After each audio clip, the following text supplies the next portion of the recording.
Nikolai Volkov took a deep breath as he stared at the rusted iron gate of the house he had not set foot in for 18 years. At 37 years old, he had become one of the most feared and powerful men on the East Coast, the head of the Volkov Syndicate, a name that made even hardened criminals tremble. But this modest house in the heart of Brooklyn represented everything he wanted to bury about his painful past: the poverty, the hunger, the nights his mother worked 3 jobs just to keep him alive.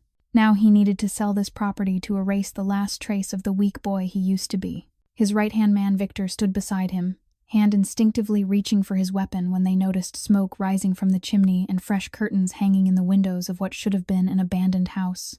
The woman who appeared at the door was clearly terrified and tried to hide a small boy behind her. Nikolai noticed her faded gray dress hanging loosely on her thin frame and the protective way she clutched a 4-year-old boy in her arms, while a little girl around 7 years old clung desperately to her dirty skirt.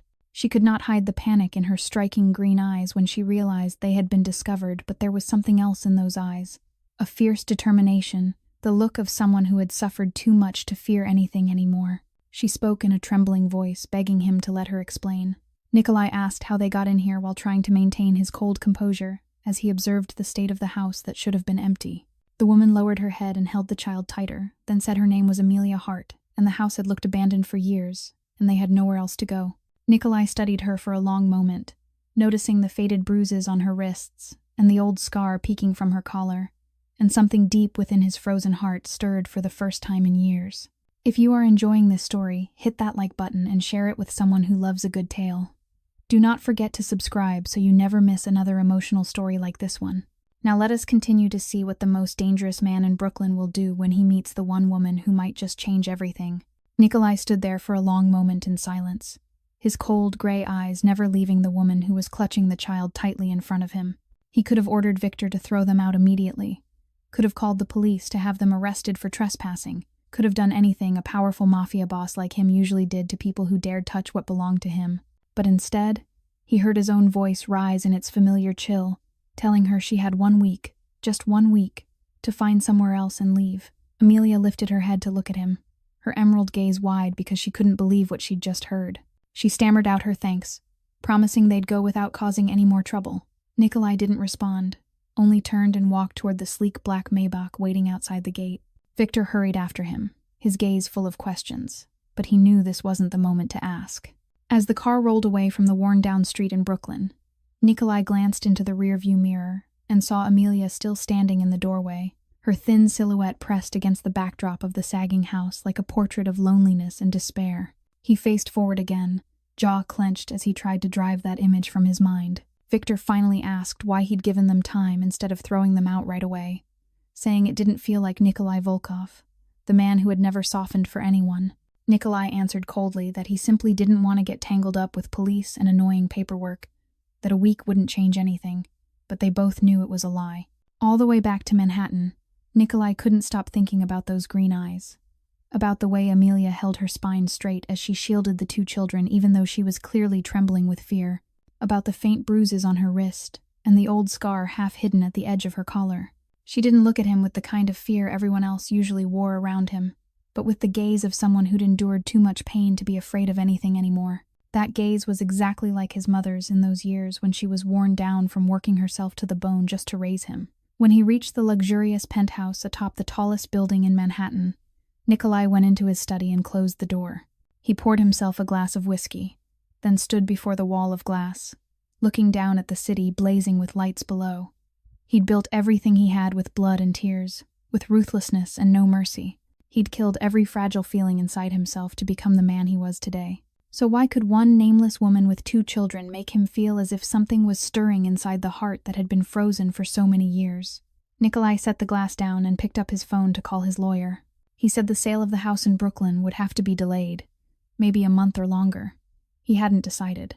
On the other end, the lawyer sounded surprised and asked if there was a problem, because the buyer was growing impatient. Nikolai replied shortly that there was no problem. He just needed more time, and then he hung up. He stared into the New York night, but in his mind there was only the image of the old Brooklyn house and the woman with those unbreakable green eyes. That night Nikolai couldn't sleep. He lay on the vast bed in the elegant room and felt emptier than he ever had. He wondered what Amelia and the two children were doing in a house without proper heat in the middle of Brooklyn's bitter winter night, and he hated himself for the fact that it bothered him. 3 days passed, and Nikolai realized he couldn't focus on any work at all. Meetings with partners, million-dollar deals, life-or-death decisions in the underworld all faded into nothing beside the image of the woman with that hauntingly beautiful gaze that kept haunting his mind. On the morning of the 4th day, he woke up and told himself he needed to go check whether they were following the agreement, that it was only the responsibility of a property owner and nothing more. Victor watched him with open suspicion when Nikolai ordered the car prepared for Brooklyn, but the loyal man said nothing, only carried it out in silence. When the black Maybach stopped in front of the old house, Nikolai stepped out and immediately noticed the difference. The rusty gate had been scrubbed clean, the wild weeds choking the front yard had been cut back neatly, and there were wildflowers arranged in old cans on the steps. A small, stubborn attempt to bring life back to the place. Nikolai walked into the yard and saw Amelia hanging laundry on a line stretched between 2 weathered posts. She was still wearing the same faded gray dress from before, but it had been washed and pressed smooth. When she saw him, Amelia was clearly surprised and uneasy, asking if something had happened, her voice edged with anxiety. Nikolai said he'd only come to check, then walked inside without waiting for an invitation. What he saw stopped him cold. The house he remembered as dusty and web-covered was now unbelievably clean. The old curtains had been washed and rehung straight. The wooden floors were wiped to a shine, and the worn furniture from the storage room had been dragged out and arranged carefully, turning the space into something warm and lived in. There was the smell of simple food from the kitchen, the soft giggle of children from the next room, and late afternoon sunlight pouring through spotless windows onto wildflowers standing in an old glass jar. Nikolai moved toward the corner where a small wooden table stood, a few books stacked on top. Emma was sitting there, reading aloud to Ethan, her voice still unpolished but determined. When they saw Nikolai, both children went silent and stared at him with frightened eyes. Nikolai didn't react to them. He only lifted the top book from the stack. His heart seemed to miss a beat when he recognized it as the fairy tale book his mother used to read to him every night before sleep. He opened to the first page and saw the crooked handwriting of his own from when he'd been an 8-year-old boy, saying the book belonged to Nikolai Volkov, 3rd grade. Memories rushed in like a wave. Bitter winter nights with his mother holding him close and reading in a gentle Russian voice. The scent of bread she baked on Sunday mornings. Her laughter when he asked innocent questions. Amelia stepped into the room, and when she saw the book in his hands, she panicked at once, saying she was sorry. She'd found them in the attic, and hadn't known they were his. She'd tell Emma to return them right away. Emma stood up, tears in her eyes, hands trembling as she held the book out toward Nikolai, ready to give back the thing she treasured. Nikolai looked at the 7-year-old child with curly brown hair and wide eyes full of fear. Then he looked down at the book in his hand. He'd lost his mother. He'd lost his childhood. He'd lost every last bit of innocence a long time ago. These books were only relics from a past he'd tried to bury, but to Emma, they were an entire enchanted world. Nikolai set the book down on the table in front of Emma and said she could keep them. Emma's eyes widened, unable to believe what she'd heard, asking again if it was real, if she could truly keep the books. Nikolai nodded, then turned to Amelia and asked who had taught Emma to read. Amelia said she'd taught her herself, that she'd only studied through 4th grade. But she tried to teach Emma everything she knew. Nikolai looked at the woman in front of him, a girl only 27 years old who had carried the responsibility of raising 2 younger siblings in desperate circumstances, who had turned an abandoned house into a home, who had tried to give her sister a better future even though she herself had nothing. And for the first time in many years, Nikolai felt something other than coldness and cruelty rising in his chest. Amelia offered Nikolai a cup of coffee, and he didn't know why he agreed. They sat in the small kitchen, where Amelia had cleaned everything until it looked almost new and arranged the worn cooking tools she'd found in the house with careful order.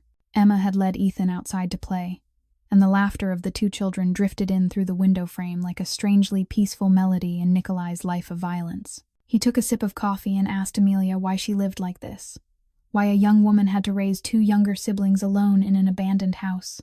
Amelia stayed silent for a long time, her green eyes lowered to the cup in her hands as if she were searching for the courage to speak a story she'd tried to bury for years. Then she began to tell him that her mother had died of cancer 5 years ago, that the disease was found too late and they hadn't had money for treatment. She'd taken every job she could to earn money for her mother's medicine, but in the end it still wasn't enough. Her mother died when Emma was only 2 years old, and Ethan was still in the belly of another woman, the woman her stepfather had been sleeping with while her mother was dying in a hospital bed. That woman abandoned Ethan right after giving birth, and Amelia's stepfather didn't want the child. He planned to give Ethan away. But Amelia had taken her brother and sworn she'd raise him herself. Her stepfather was a drunk and a violent man. He beat her whenever he was drunk and blamed her for everything terrible in his life. As she said this, Amelia unconsciously lifted a hand to rub her wrist, and her sleeve slipped down, exposing the tangled web of old scars on her pale skin. Nikolai saw those scars and his jaw clenched, his gray eyes darkening with a fury he couldn't understand. A fury that rose so hard and fast it almost felt like it didn't belong to him. Amelia realized he was looking, and quickly pulled her sleeve back down, her cheeks flushing with shame. She said it was in the past, that she'd taken Emma and Ethan and run from her stepfather 6 months earlier when he tried to sell her to a loan shark to pay off gambling debts. They'd wandered everywhere, sleeping in abandoned storage sheds, in parks, under bridges, until they found this house. Amelia looked Nikolai straight in the eyes with all the pride she had left, and said she knew they had no right to be here. She knew they'd have to leave, but she begged him not to think she was a beggar or something pitiful. She was only a sister trying to protect her siblings. Nikolai looked at the woman in front of him and saw the shadow of his mother in her, the woman who'd sacrificed everything to raise him, who'd worked herself to exhaustion and never complained once. He stood up, and Amelia stood up too, bracing herself to hear that the 1-week deadline still stood. But instead, Nikolai said she had 1 month. 1 month to stay and find steady work. 1 month to put a future together for herself and for the children. Amelia stared at him, mouth parted, unable to believe what she was hearing, and asked why he was helping them like this. Nikolai didn't answer. He only walked out the door and called back that he'd send people to fix the roof and the heating system. Winter in Brooklyn was cold, and he didn't want his house to fall into worse disrepair. He drove away without looking back. But in the rearview mirror he saw Amelia still standing there, watching him with tear-filled eyes. 1 week after Nikolai sent people to repair the roof and install a heating system, the biggest storm in 20 years slammed into Brooklyn without any warning early enough to matter. That night, Nikolai was sitting in his penthouse watching the weather report when the anchor announced that the storm had shifted course without warning and was tearing through Brooklyn, with winds reaching 150 kilometers an hour. His heart tightened at the thought of the old house, of Amelia and the 2 children inside it, a place that, even with repairs, still couldn't withstand a storm that destructive. He called Amelia, but no one picked up, so he called again, a second time, a third time, a fourth time, and still there was only the long, hopeless dial tone. Nikolai grabbed his car keys and rushed out despite Victor shouting that going outside in weather like this was insane. He didn't care. He only knew that 3 people needed him, and he couldn't sit in a warm apartment while they might be in danger. Nikolai drove through sheets of rain, the wind so violent that even the heavy Maybach swayed on the road. Trees snapped and fell in every direction. Streetlights went dead, and all of Brooklyn sank into darkness and chaos. When he arrived, his heart dropped into an abyss at the sight of part of the roof ripped away by the wind, rainwater pouring into the house in relentless torrents. He ran inside and found Amelia holding Emma and Ethan tight in the only corner that was still dry, all 3 soaked through and shaking in bone deep cold. Emma lay in Amelia's arms with her face flushed from fever, her small lips cracked and dry, her breathing heavy in a way that was terrifying. Amelia lifted her head to Nikolai, her eyes full of tears and desperation, and said that Emma had been running a fever since the afternoon, but she couldn't take her to the hospital because the storm was too fierce, and she was afraid that if they went outside, all 3 of them would die. Nikolai didn't say a word. He pulled off his expensive coat and wrapped it around Emma, then lifted the child into his arms. He ordered Amelia to carry Ethan and follow him, his voice hard and allowing no argument. They ran to the car through the pounding rain, wind lashing their bodies like blades. But Nikolai used his own body to shield Emma and guided Amelia through the chaos. Once they were all safely inside the car, Nikolai drove like a madman through the storm toward Manhattan, one hand on the wheel, the other repeatedly checking Emma's forehead as she lay in the back seat with Amelia holding her close. The little girl was drifting in and out, and now and then she whimpered and called for her sister, while Amelia sobbed and told Emma it would be okay, that she was here, that she wouldn't let anything happen to her. Nikolai glanced into the rearview mirror and told Amelia he'd call his private doctor the moment they got back, that Emma would be fine, he promised. Amelia looked at him through tears, and for the first time she saw that behind the cold, ruthless mask of a powerful mafia boss, there was a man with a heart. They reached Nikolai's secure apartment in an upscale building. Not his penthouse, but a secret place he used when he needed to disappear. He carried Emma into the master bedroom and laid her on the bed, then immediately called Dr. Nathan Shaw. Amelia stood by the bed holding Ethan, who was crying from fear, and she watched Nikolai issue anxious orders into the phone, wondering why a man like him would risk his life in the middle of a storm to save 3 strangers like them. When Dr. Shaw arrived and began examining Emma, Nikolai stood just outside the doorway, his clothes still drenched with rain, but he didn't care. He only stood there, gray eyes fixed on the little girl on the bed, and on the woman gripping her hand with a face full of worry. And that night, while the storm howled beyond the windows, Nikolai Volkov realized his life had changed forever from the moment he first saw those unbreakable, striking gaze. Dr. Nathan Shaw was a 50-year-old man with graying hair and kind eyes, and he'd worked for Nikolai for more than 10 years without ever asking a single question about the strange injuries he was sometimes required to treat. But tonight, as he watched Nikolai standing outside the bedroom door with a worried gaze fixed on a 7-year-old child, he knew something had changed in this cold man. After the examination, Dr. Shaw stepped out and told Nikolai that Emma had pneumonia from exposure to the cold, that it was fairly serious, but with proper care she'd recover within 1 week. Amelia heard the word pneumonia, and her legs gave out. She leaned against the wall and sobbed, blaming herself for not protecting her sister, for letting her suffer in that leaking house in the middle of the storm. Nikolai came to her and set a hand on her shoulder, awkward and unsure, and he told her it wasn't her fault, that Emma would be okay. Amelia lifted her head, eyes red and swollen, and asked why he was being so good to them, who he was to be able to call a doctor in the middle of a stormy night, to have a hidden apartment and a team of people working for him like a king. Nikolai was silent for a moment, then said he was someone she shouldn't know, that his world was dangerous and brutal. But tonight she and the children should rest. Everything else could wait. Dr. Shaw gave the injection and left the necessary instructions behind before departing, and Ethan had fallen asleep on the sofa after crying himself to exhaustion. Amelia sat beside Emma's bed, fingers clenched around her sister's hand, her eyes never leaving the small face that still breathed heavily in sleep.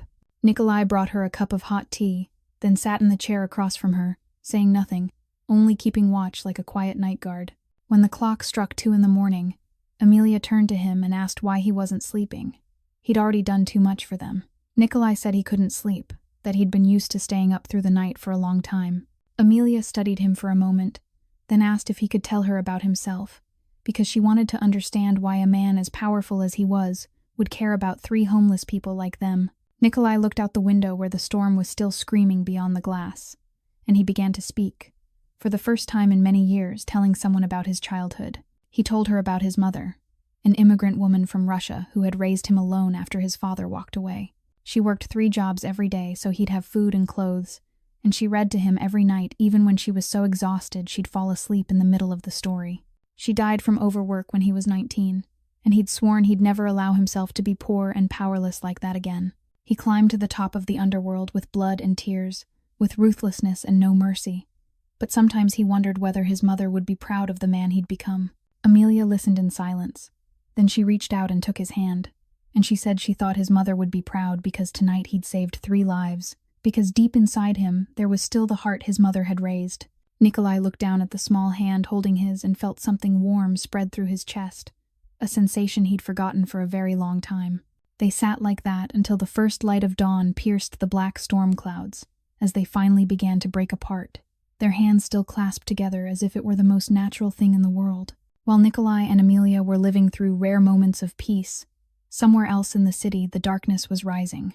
Bruno Castellano walked out through the gates of a federal prison with hatred in his eyes and a fury that had been smoldering through 6 months of confinement. He was a brutal loan shark, the owner of a chain of filthy nightclubs, and the son of Frank Castellano, a mafia boss rivaling the Volkov syndicate. Bruno was 42, with a massive build, a scarred face, and reptile cold eyes that always made people shudder in fear. The first thing he did after getting out was call Rico, his most trusted right hand, and ask about Amelia. Rico reported that the girl had vanished without a trace since the day Bruno was arrested, and no one knew where she was or where she'd run.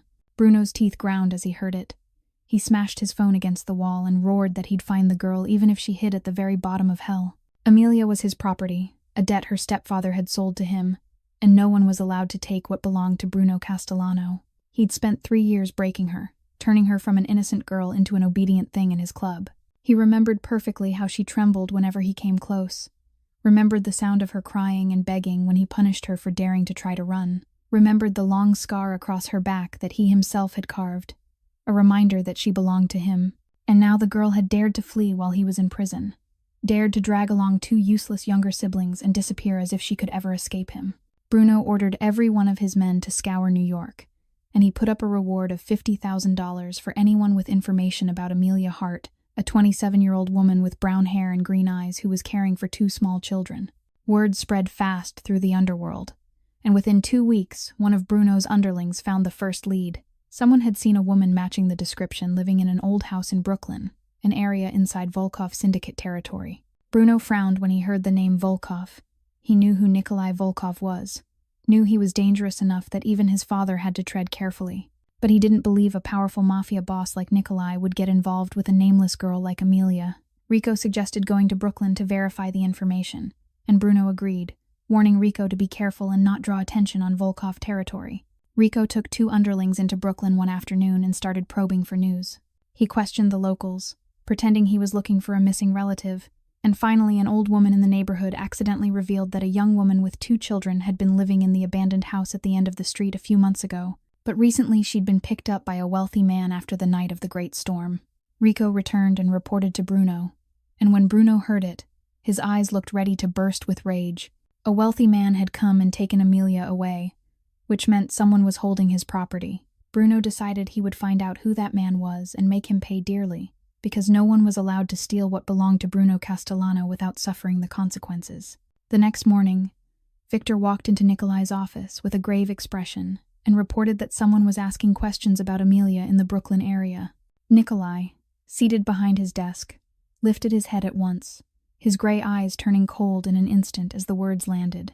Victor said his men had spotted 3 unfamiliar men in the neighborhood near the old house, going door to door asking about a young woman with 2 children and pretending they were searching for a missing relative. One of them had been identified as Rico, the most trusted enforcer of Bruno Castellano. When Nikolai heard the name Bruno Castellano, he shot up from his chair and demanded that Victor tell him everything about that man.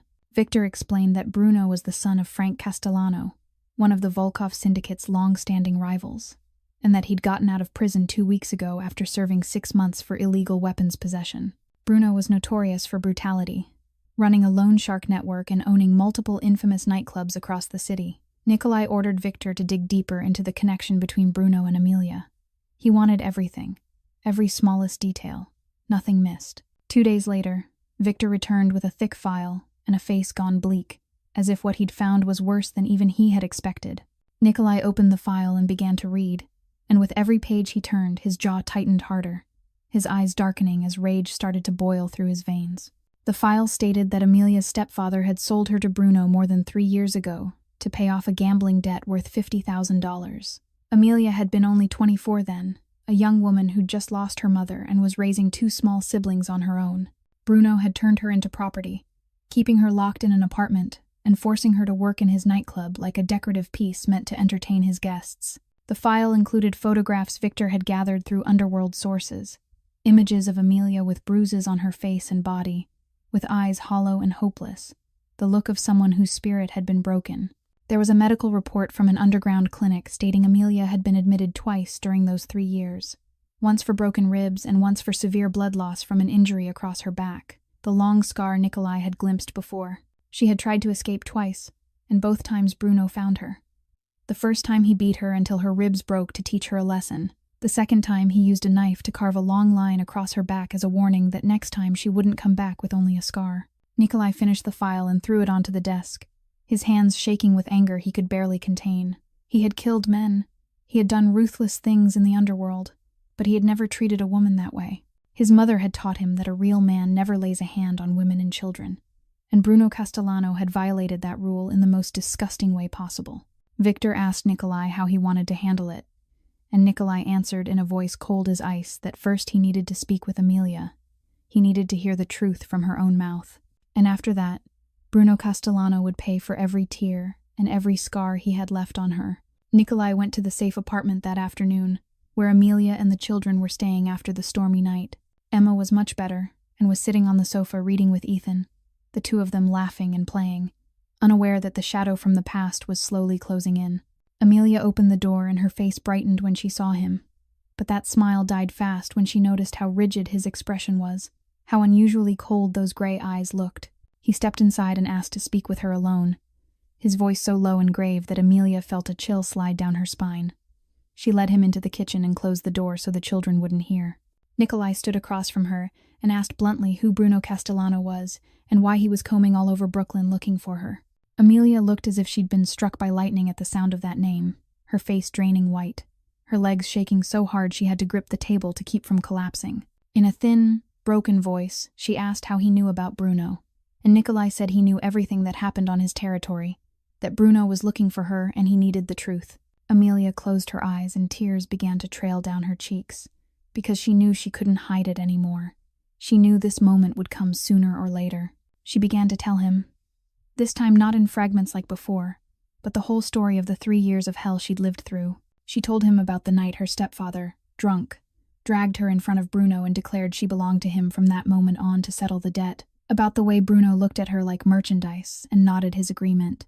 She told him about the small apartment where he kept her locked up, about the nights she had to stand in his club and entertain customers under Rico's watch, about the lashes and beatings whenever she dared look at someone the wrong way or said one word out of place. She told him about the first time she tried to run, and Bruno beat her until 2 ribs broke, then locked her in a dark room for 1 week without food or water, about the second time she risked everything to escape, and he found her after only 2 days. When she reached that part, Amelia stopped and went silent for a long moment. Then she turned her back to Nikolai and slowly lifted her shirt, revealing bare skin and a long scar slashing diagonally from her right shoulder down to her left waist. The wound had healed, but it was still red and rough, a permanent mark of the brutality she'd endured. In a trembling voice, she said Bruno had done it to remind her she belonged to him, that no matter where she ran, he would find her, and next time it wouldn't be only a scar. Nikolai stared at the long scar across her back, and the rage inside him flared like a fire that burned away every shred of reason. He stepped closer and reached out to touch it gently, his fingers shaking as they felt the roughened skin beneath his fingertips. Amelia shuddered at the contact, but she didn't pull away. She simply stood there and let him see everything she'd hidden for so long. Nikolai asked in a voice thick with fury why she hadn't told him sooner, why she'd carried all of this alone without telling anyone. Amelia lowered her shirt and turned to face him, green eyes soaked with tears but still unbreakable, the same way they had been the first day he saw her. She said she was scared that if she told him he'd throw her out because he wouldn't want trouble, scared that Bruno would find her and this time he wouldn't spare her. She said she could endure anything, but she couldn't let Emma and Ethan be hurt because the children were everything she had in this world. Nikolai stepped in and gripped her shoulders, looked straight into her eyes, and said in a voice cold as steel but carrying a vow that no one would ever touch her again, no one would be allowed to lay a hand on what belonged to him. Amelia stared at him, eyes wide, and asked what he meant by saying she belonged to him. Nikolai didn't answer. He only pulled her into his arms and held her tight as if he meant to shield her from every darkness in the world.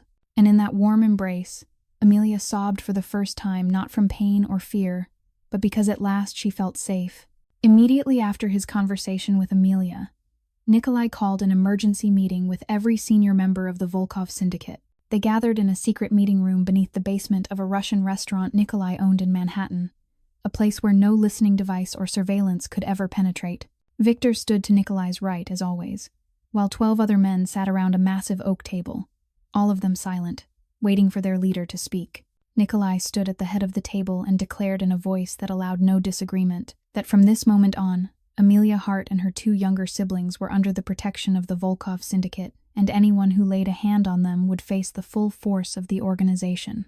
A few men exchanged startled looks because Nikolai Volkov had never used the resources of the entire syndicate to protect any woman before, but no one dared question him out loud. Nikolai ordered 4 guards assigned to Amelia 24 hours a day, every day, and he wanted to know every move Bruno Castellano made and exactly where he was at all times. Then he turned to Victor and told him to send a message to Bruno, to let him know Amelia Hart was under Nikolai Volkov's protection, and if he wanted to touch her, he'd have to step over the bodies of the entire Volkov syndicate. Victor nodded and carried out the order at once. The message was delivered the way the underworld always did it. A black envelope containing a silver bullet engraved with the letter V was placed at the door of Bruno's apartment, along with a short note stating that Amelia Hart belonged to Volkov, and any action against her would be considered a declaration of war on the Volkov syndicate.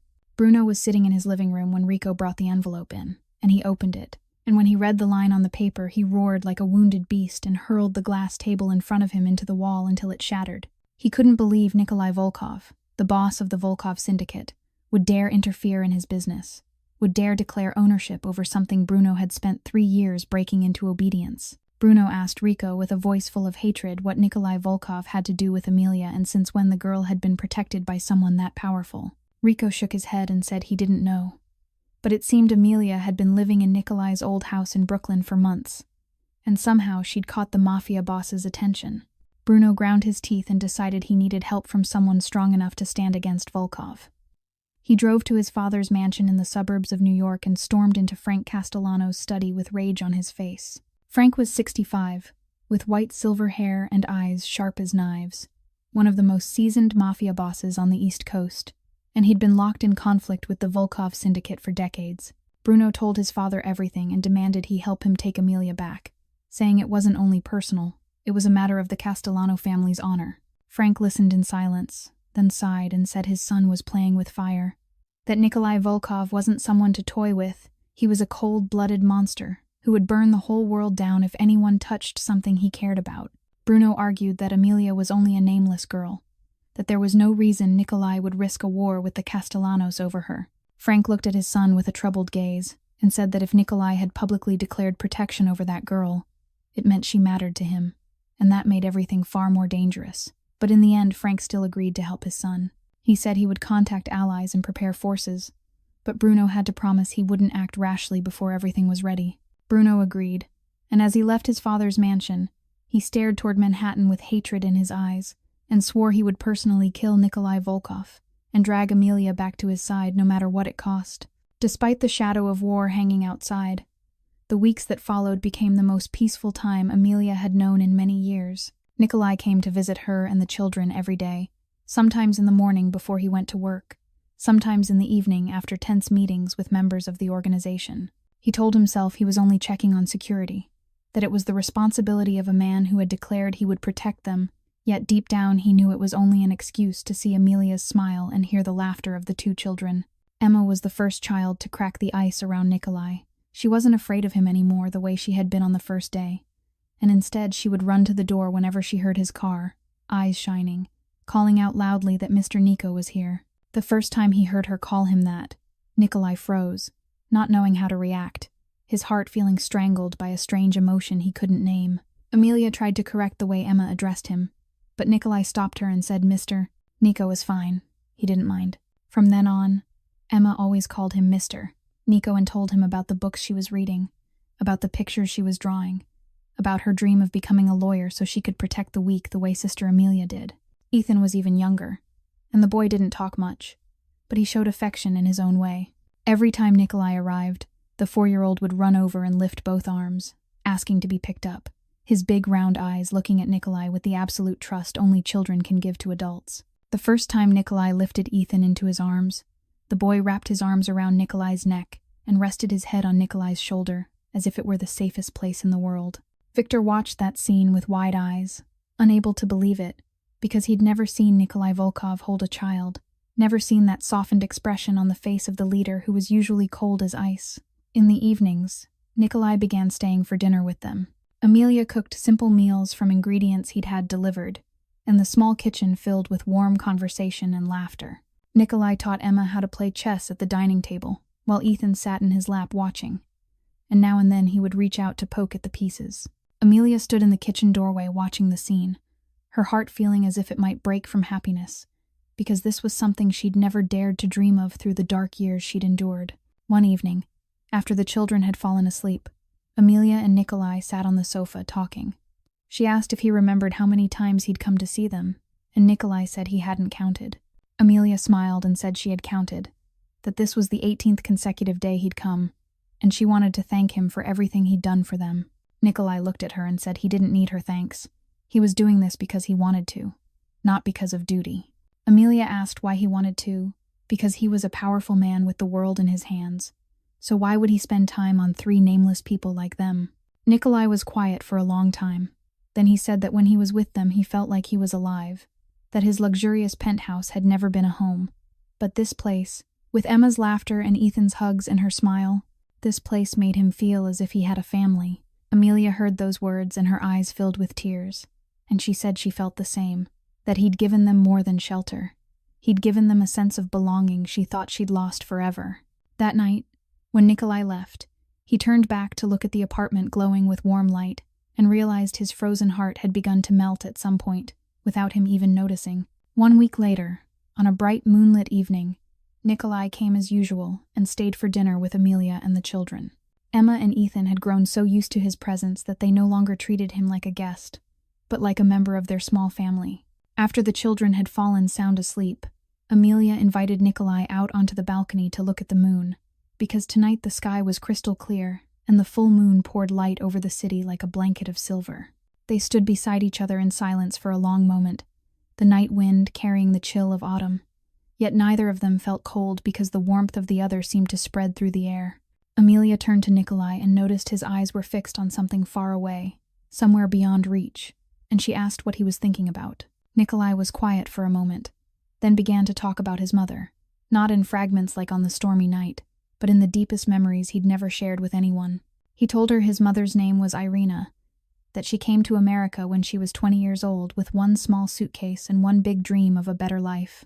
She met his father in Brooklyn, a charming man, but an irresponsible one, and when he learned she was pregnant, he left without a single goodbye. His mother gave birth to Nikolai and raised him alone in the small house that Amelia had once taken shelter in. She worked from early morning until late at night, and there were days Nikolai woke up and she was already gone, and when he went to sleep she still hadn't come home. But no matter how tired she was, she always made time to read to him every night, telling him that books would open doors life could never close. Nikolai said that when he was 12, there was a night his mother came home with a bruised face after a drunk man attacked her on the way back, and that was the first time he swore he would become strong so no one could hurt the people he loved. He climbed up from the bottom of society by any means he could, even by ways he knew his mother wouldn't be proud of. And when she died from exhaustion when he was 19, he froze his heart and swore he would never let anyone close again, because he couldn't bear losing one more person who mattered. When he reached that point, Nikolai's voice trembled, and he had to stop to steady himself. Amelia didn't speak. She only reached out and took his hand, her fingers weaving through his gently, as if to say she was here, she was listening, and she understood. Nikolai looked down at the hand holding his, then lifted his gaze to Amelia's face lit by moonlight. Her green eyes shimmered like jewels, and in them he didn't see pity or fear, only understanding, and something warmer that he didn't dare name. He lifted a hand to her cheek, his thumb softly stroking her skin, and in a whisper he asked if she was afraid of him, afraid of the monster he'd become. Amelia shook her head and said she wasn't afraid because she could see who he truly was, the man who held Ethan in his arms, the man who taught Emma chess, the man who drove into a storm to save them, and that man wasn't a monster. Nikolai looked deep into her eyes and slowly leaned down, his lips brushing hers like a question. Amelia didn't pull away. She closed her eyes and kissed him back, and in that moment the world seemed to stop turning. Their kiss was sweet and gentle, carrying every feeling they'd both held back for so long. When they finally parted, Nikolai rested his forehead against hers, and in a voice thick with emotion, he said he would protect her and the children with his life, that he wouldn't let anyone hurt them again, even if he had to trade everything. Amelia smiled through tears and said she believed him, and for the first time in her life she spoke 3 words she thought she'd never dare say to anyone. She said she loved him. Nikolai held her tight under the bright moon and whispered against her ear that he loved her too, more than he'd ever thought he could love anyone. The happy days beside Nikolai made Amelia almost forget that the ghost of the past was still lurking just outside the door. She didn't know that while she was smiling in the arms of the man she loved, Bruno Castellano was sitting in a dark room, quietly planning to take back what he considered his property. Bruno had people watching the apartment where Amelia was staying for the past 2 weeks.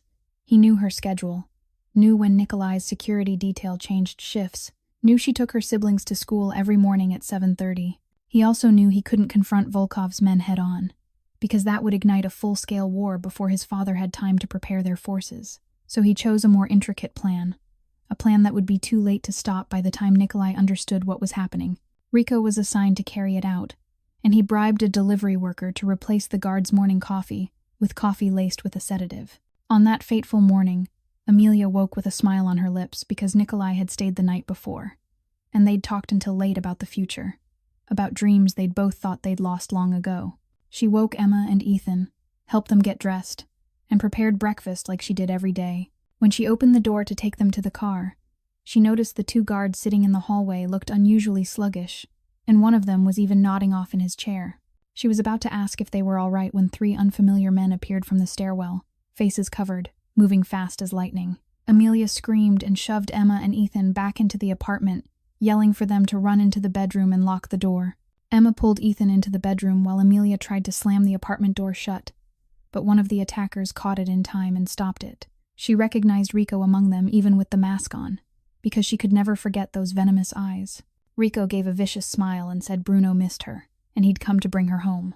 Amelia fought back, punching, clawing, biting anything she could reach, but she was a thin woman against three large men. One of them struck her in the head, leaving her dizzy, and she collapsed to the floor. Meanwhile, Amelia's screams jolted the two guards awake even as they were still half lost in the sedative haze. One of them tried to stand and draw his gun, but his head spun so badly he couldn't aim straight. He fired one shot into the ceiling as a warning, and the gunshot thundered through the building. Rico knew they didn't have much time, so he ordered his men to carry Amelia out immediately and leave the children behind, because Bruno only wanted her. They dragged Amelia, unconscious, down the stairwell and vanished into a truck waiting in the alley. It all happened in less than 5 minutes. The second guard called Victor the moment the shot rang out, and just 10 minutes later a Volkov team was on the scene. They broke down the bedroom door and found Emma holding Ethan tight in the corner, both children sobbing and trembling with fear. Emma kept asking over and over where Amelia was, what the bad men had done to Amelia. Nikolai got the news while he was in an important meeting, and he stormed out of the room like a tempest, his gray eyes darkening with a rage no one had ever witnessed. He reached the apartment within 20 minutes, and the first thing he saw was Emma running to him, clinging to his leg and crying that they'd taken Amelia, begging Mr. Nico to save her. Nikolai knelt and pulled both children into his arms, promising he'd bring Amelia back, promising he wouldn't let anyone hurt her. But when he stood and turned to Victor, his eyes were no longer the eyes of a man in love. They were the eyes of a wild beast ready to kill. He ordered in a voice cold as ice that they were to find where Bruno was hiding her, to tear the whole city apart if necessary, and anyone who got in his way would die. Victor nodded and began mobilizing the full force of the Volkov syndicate, because this wasn't personal anymore. It was a matter of honor, and no one was allowed to touch someone who belonged to Nikolai Volkov and lived to tell the story. Nikolai looked out the window toward the city and swore Bruno Castellano would pay in blood for what he'd done. Amelia woke in darkness with a sharp, pulsing ache in her head and the stench of damp mold clawing at her lungs. She didn't know where she was, but as her eyes adjusted, she realized she was in an abandoned warehouse with cold concrete walls and a filthy floor coated in dust. Her hands were tied tight to an iron chair, and her legs were chained to the chair's base so she couldn't move. The metal door creaked open with a harsh screech, and Bruno stepped in with a vicious smile, saying his little princess had finally woken up, and how much he'd missed her through the past 6 months. Amelia stared at him with pure contempt and said she'd rather die than go back to him. Bruno laughed loudly and answered that she wasn't going to die, at least not yet, because he had so many things he wanted to do to make up for the time he'd lost. He moved closer and grabbed her hair, yanking her head back, demanding to know if she'd slept with Nikolai Volkov, if she'd let that man touch a body that belonged to him. Amelia spit in his face and said she loved Nikolai, that he was a real man while Bruno was nothing but a disgusting worm. Bruno wiped his face and fury flared in his eyes. He slapped her hard enough to split the corner of her mouth, blood running down her chin. He said she'd pay for that insolence, and pulled a small knife from his coat pocket. The hours that followed were hell for Amelia. Bruno didn't want to kill her. He wanted her to hurt, wanted her to beg, wanted her to say his name and plead for forgiveness. He carved small cuts along her arm, not deep enough to be deadly, but painful enough that she had to clench her teeth to keep her screams trapped inside. Amelia didn't cry or beg. She bit down on her lip and thought of Nikolai, of Emma and Ethan, of the happy days she'd been given. She knew Nikolai would come. She believed he'd find her even if he had to turn the whole world upside down. Meanwhile, Nikolai was like a mad beast tearing through the city to find Amelia. He hadn't slept for 12 hours, his eyes bloodshot, his jaw clenched so tight it ached. Every minute that passed was another minute she might be tortured, might be in pain, might be waiting for him to save her. Victor pulled every source, every connection in the underworld to find where Bruno was hiding Amelia. Finally, on the 12th hour, one of Bruno's men was caught, and after a short interrogation that turned brutally violent, he gave up the location, an abandoned warehouse at the port of Newark, New Jersey. Nikolai didn't wait for anything else. He led his own strike team of 20 fully armed men to Newark's port immediately. They arrived at midnight, darkness smothering the deserted docks, and the target warehouse was guarded by 6 of Bruno's underlings. Nikolai ordered the assault, and the raid unfolded fast and savage. The guards dropped in less than 3 minutes without managing to raise an alarm. Nikolai kicked the warehouse door open and stormed inside, gun in hand, ready to shoot anyone who got in his way. What he saw made the blood in his body seem to freeze and then boil with rage. Amelia sat strapped to the iron chair with torn clothes and blood on her, her arms marked with countless cuts, her face bruised and swollen. Bruno stood beside her with the knife, and when he saw Nikolai, he yanked Amelia up as a shield and pressed the blade to her throat. Bruno screamed that if Nikolai took one more step, he'd slit her throat immediately. Nikolai stopped, his eyes locked on Amelia, and she looked back at him with tears clinging to her lashes, but her spirit still unbroken, whispering that she knew he'd come. Nikolai spoke to Bruno in a voice cold as ice, saying he could lower the knife and die quickly, or he could hurt her again and Nikolai would make sure he died in pain for days. Bruno hesitated for 1 second, and that was all Nikolai needed. He fired a shot that struck the shoulder of Bruno's knife hand, forcing him to drop the weapon and collapse, screaming in agony. Victor surged in at once and restrained Bruno while Nikolai ran to Amelia, cutting the ropes and chains, then pulling her into his arms as if she were the most precious thing in the world. Amelia sobbed against him, saying she'd been afraid she'd never see him again, never see Emma and Ethan again. Nikolai held her tighter and said in a broken voice that he was sorry. Sorry he hadn't protected her. Sorry he'd let her endure this. Then he lifted her face, looked into her tear-drenched green eyes, and said he loved her more than his own life, and he'd never let anyone hurt her again. Amelia smiled through tears and said she loved him too. That loving him was what had carried her through everything. Nikolai lifted her into his arms and carried her out of that hellish warehouse, Victor following behind with Bruno in handcuffs, groaning through his wound. On the way back, Nikolai didn't leave her for even a second. He kept kissing her forehead and whispering words of love he'd never spoken to anyone in his life. And Amelia, though pain pulsed through her whole body, felt more peaceful than she ever had, because she knew she'd found where she belonged, in the arms of the man who loved her enough to burn the whole world down for her.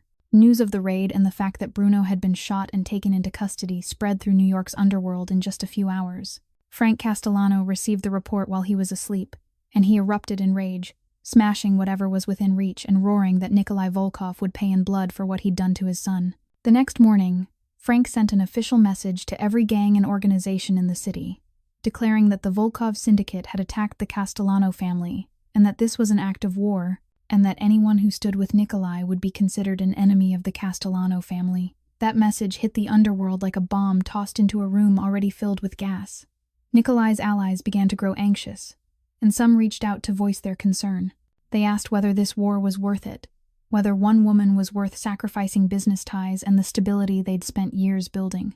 Nikolai heard those words and said nothing, his eyes cold as ice, because he knew who his real friends were, and who were only opportunists ready to turn their backs the moment trouble arrived. Amelia was being cared for by Dr. Nathan Shaw at Nikolai's penthouse. Her injuries weren't life-threatening, but they needed time to heal. Emma and Ethan had been brought to stay with her, and the children didn't leave her side for even a moment. Emma kept holding Amelia's hand as if she was afraid that if she let go, her sister would disappear again. On the 3rd day after the rescue, Uncle Alexei came to see Nikolai in his office. Alexei Volkov, 60 years old, was the brother of Nikolai's mother, and the only family he had left, the man who'd helped Nikolai build the Volkov syndicate from the earliest days, and had always been his most trusted advisor. But today he came with a worried face and counsel Nikolai didn't want to hear. Alexei said Frank Castellano was rallying every ally he had, that a full-scale war would cost both sides heavily, that many people could die, and everything they'd built might collapse. He suggested Nikolai consider handing Amelia over to Frank in exchange for peace, saying she was only a woman and she wasn't worth sacrificing an empire. Nikolai sprang to his feet and stared at his uncle with an expression Alexei had never seen before, a look full of fury and full of pain. He asked if his uncle remembered his mother, if he remembered how she'd sacrificed everything to protect him, if he remembered the promise he'd sworn at her grave that he'd help Nikolai become a good man. Nikolai said Amelia wasn't a commodity to be traded. She was the woman he loved, the woman who would become his wife, the mother of the children he wanted to have someday. He said that if he had to trade the entire empire to protect her, he'd do it, because he could have all the money and power in the world, and without her his life wouldn't mean a thing. Alexei looked at his nephew and let out a slow breath, then said he understood, and he'd stand by him no matter what happened. He said Nikolai was more like his mother than he realized, loving just as fiercely and just as willing to sacrifice everything for the people he loved. Nikolai embraced his uncle and thanked him for understanding. He knew the war ahead wouldn't be easy, but he didn't have another choice. He would protect Amelia and the children at any cost. He would face Frank Castellano and anyone who dared threaten the small family he'd finally found. And if he had to die, he would die as a man defending what he loved, not as a coward who abandoned the woman he loved in exchange for a false kind of peace. Amelia lay on the bed, staring up at the ceiling in the dead of night. The wounds on her body hurt less now, but the wound in her heart didn't. She'd heard the conversation between Nikolai and Uncle Alexei through the half-closed door, and she knew the war was closing in, and it was all because of her. Emma and Ethan were sleeping soundly in the next room. Two innocent children who had no idea their sister was the reason a war could erupt. Amelia decided she couldn't let Nikolai and the people around him suffer for her anymore. She had to leave. She had to disappear so Bruno and Frank would have no reason left to attack the Volkov syndicate. She rose quietly and began packing her things into a small bag. She would wake Emma and Ethan and slip away before dawn while everyone was still asleep. She wrote a letter to Nikolai, tears falling and blurring the ink as she wrote that she loved him.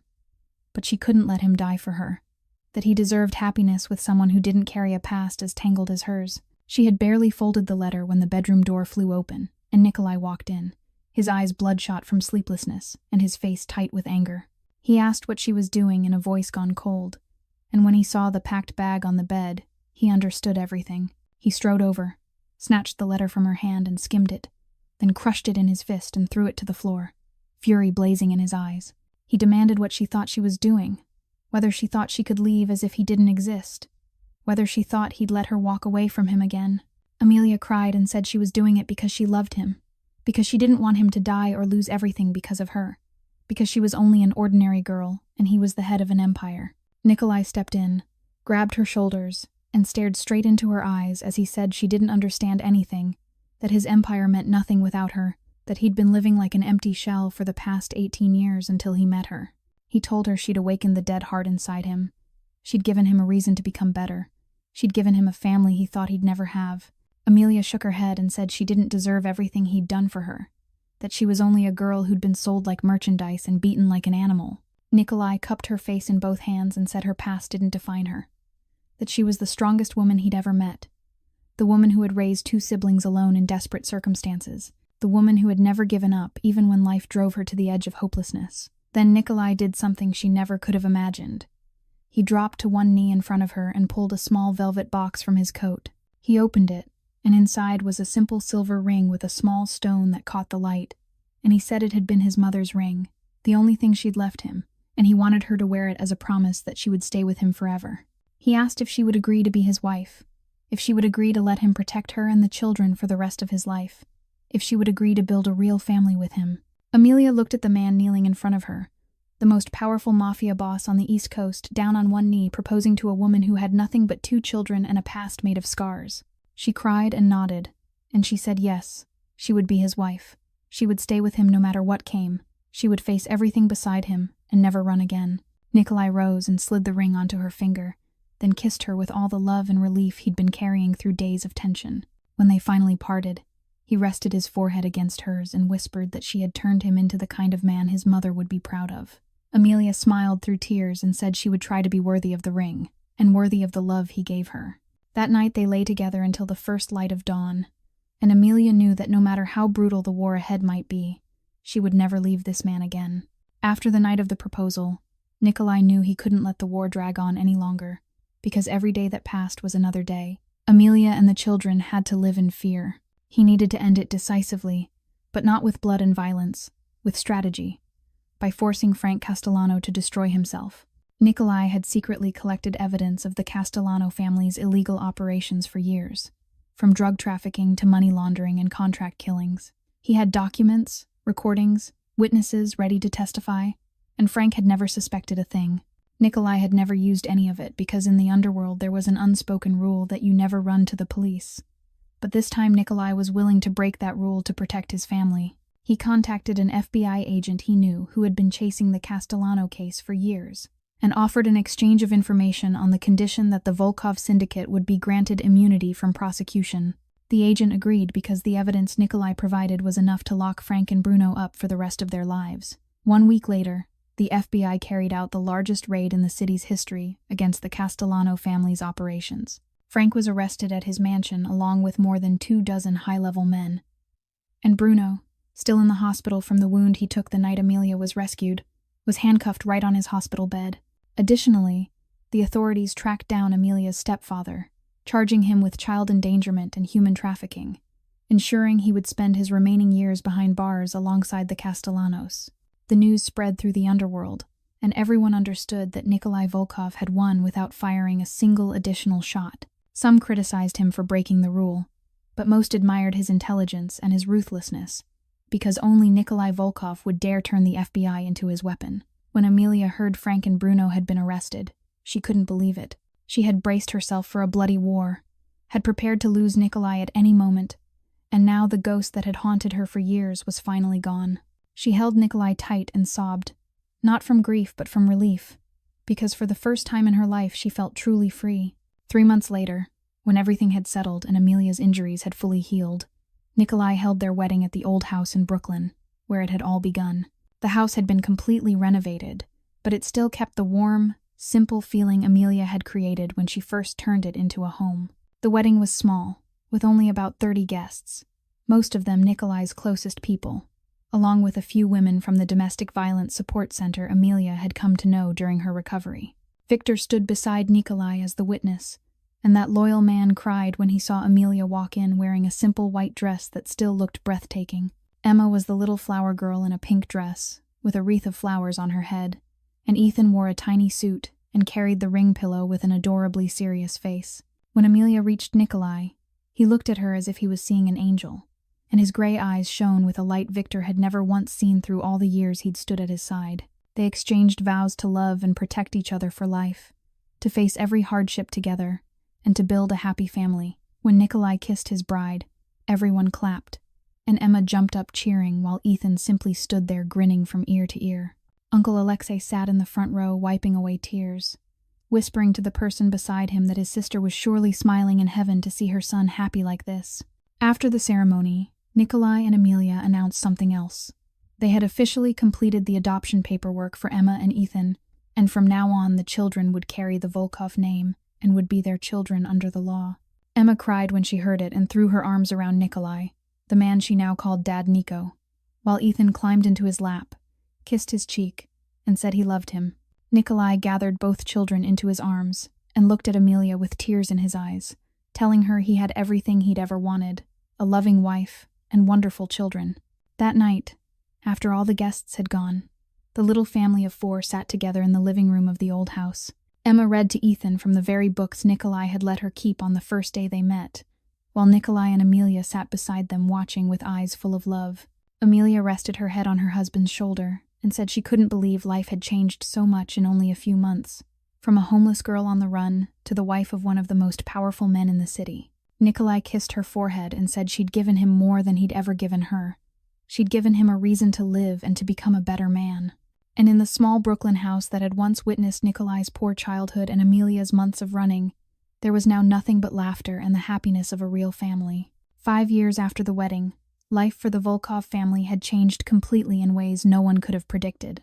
Nikolai had gradually shifted most of his operations onto the legal path, investing in real estate, restaurants, and technology companies, building a clean business empire he could be proud to leave to his children. He still carried influence in the underworld, but he no longer took part directly in dangerous work. Victor now ran most of those affairs while Nikolai made room for his family. The old house in Brooklyn became their official home after it was completely rebuilt.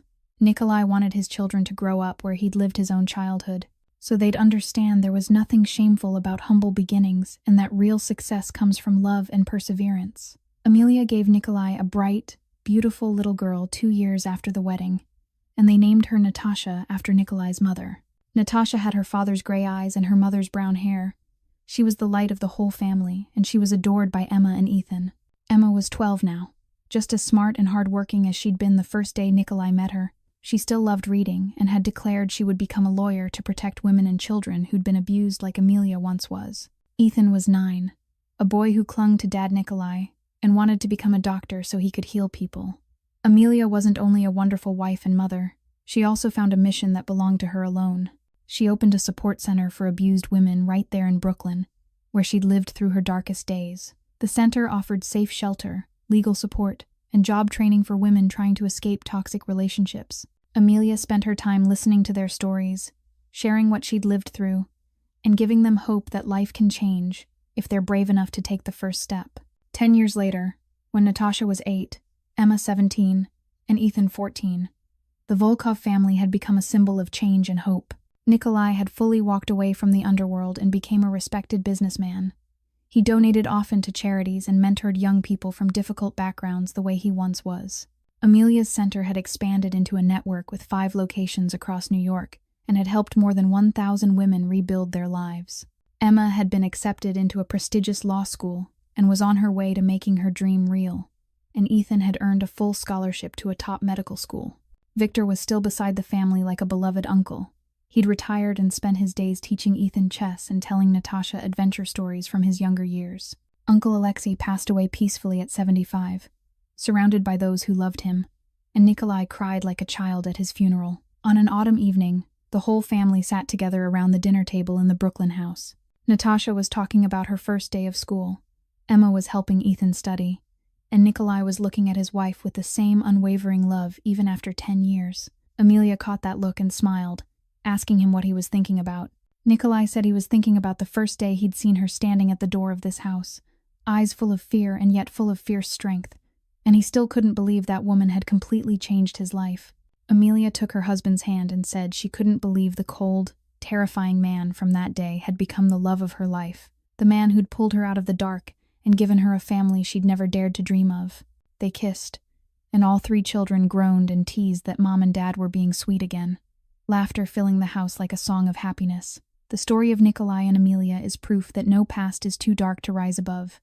No heart is too frozen to melt under love. Sometimes the best families aren't built by blood, but by choice and devotion.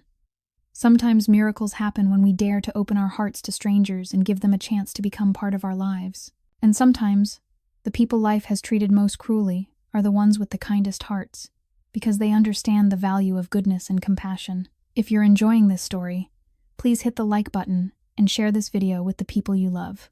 Don't forget to subscribe to our channel and turn on notifications so you don't miss more touching stories every day. How do you feel about Nikolai and Amelia's story?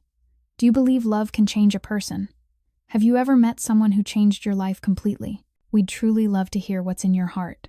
So leave a comment below so we can connect and spread more good values in life together. Thank you for staying with us all the way to the end of the video. We wish you and your family good health, a joyful life, and days filled with happiness and peace. Goodbye, and we'll see you in the next video.